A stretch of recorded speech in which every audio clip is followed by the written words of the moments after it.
Captain Marcus Rivera never expected his diplomatic mission to the Valerian homeworld to go sideways so quickly. The crystalline spires of their capital city gleamed beneath twin suns as his shuttle descended, but the beauty masked an underlying tension that had been building for months. Trade negotiations between Earth and the Valerian Empire had stalled, and rumors of internal strife within their royal family had reached human intelligence networks. The Valerians were an enigmatic species, their pale blue skin and elongated features giving them an almost ethereal appearance that reminded many humans of the elves from ancient Earth mythology. Their princess, Lyra Valdris, was known throughout the galaxy for her sharp intellect and fierce independence. She had been instrumental in establishing the initial contact protocols between their species 3 years prior. Marcus made his way through the palace corridors, his boots echoing softly against polished stone floors. The Valerian guards had granted him passage to the diplomatic wing, but a miscommunication in the translation matrix had led him down an unfamiliar hallway. He paused at an ornate door, checking his navigation device, when he heard the unmistakable sound of distress from within. Without thinking, he pushed through the door and stepped into what appeared to be Princess Lyra's private chambers. The sight that greeted him stopped him cold. The princess sat hunched over a communication console, her usually pristine appearance disheveled. Tears tracked down her azure cheeks as she stared at a holographic message floating before her.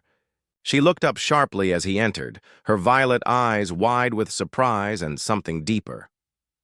Vulnerability. It was an expression Marcus had never seen on the face of any Valerian, let alone their royal family. "Captain Rivera," she said, her voice barely above a whisper. "I did not expect anyone to find me here." Marcus realized he should leave immediately, but something in her demeanor kept his feet planted. "Your Highness, I apologize for the intrusion. I was looking for the diplomatic quarters and must have taken a wrong turn." Lyra wiped her face quickly, attempting to restore her composure, but the damage was done. The carefully maintained facade of Valerian superiority had cracked, revealing the person beneath the title. "The message you see before you," she said, gesturing to the hologram, "contains news that will change everything between our peoples.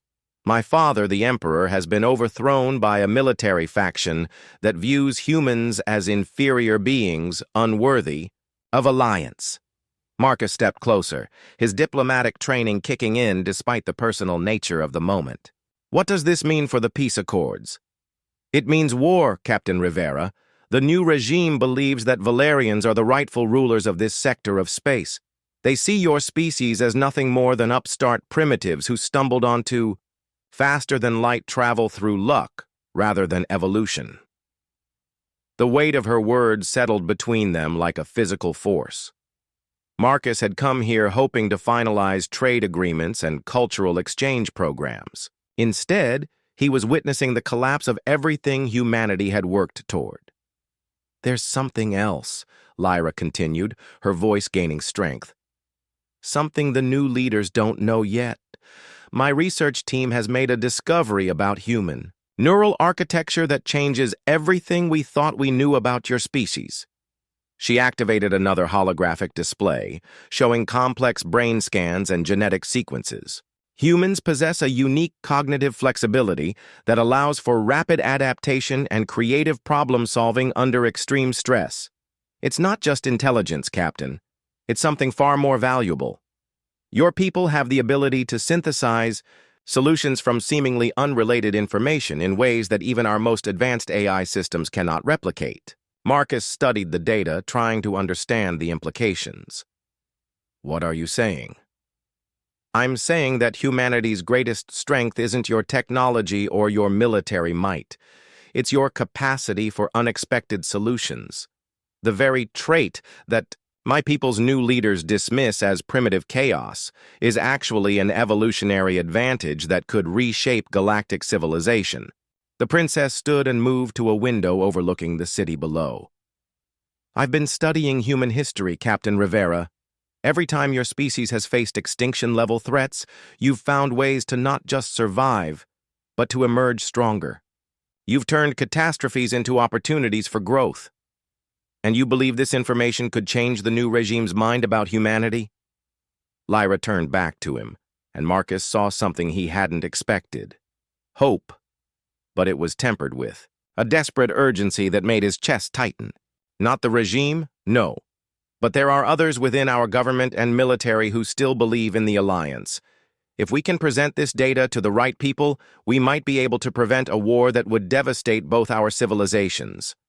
Marcus felt the familiar weight of responsibility settling on his shoulders. This was no longer just a diplomatic mission. It had become something far more critical. What do you need from me, Your Highness? I need you to help me get this information to the resistance movement within our government. My father's loyalists are still operating in secret, but I cannot contact them directly without exposing myself.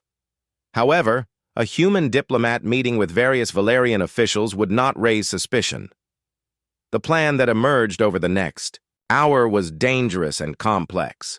Marcus would use his official diplomatic status to arrange meetings with key Valerian leaders, while Lyra would provide him with coded intelligence about which officials could be trusted. The research data would be transmitted through secure channels during what appeared to be routine trade discussions. As they finalized the details, Marcus found himself studying the princess with new eyes. The vulnerable woman he had discovered was still there, but she was also revealing herself to be a brilliant strategist and a fierce protector of her people's future. Captain Rivera, she said, as they prepared to leave her chambers separately, I want you to know that regardless of what happens with our governments, today has shown me something important about humans that goes beyond any scientific data. What's that? Your willingness to help someone in need, even when that person belongs to a species you barely understand. Even when the smart thing would be to walk away and report what you've learned to your superiors. Marcus considered her words. She was right. He could have left the moment he realized he had stumbled into a private moment. He could have reported her emotional state and used it as leverage for human interests. Instead, he had chosen to stay and listen. Perhaps that's the real difference between our species, Your Highness. Humans tend to make decisions with their hearts as much as their heads. Sometimes that gets us into trouble, but sometimes it leads us to exactly where we need to be. As they prepared to step back into their official roles and execute their dangerous plan, both of them understood that they had crossed a line that could never be uncrossed. The alliance between their peoples now depended not on government protocols or military strength, but on the trust that had been forged in a moment of unexpected vulnerability and immediate response.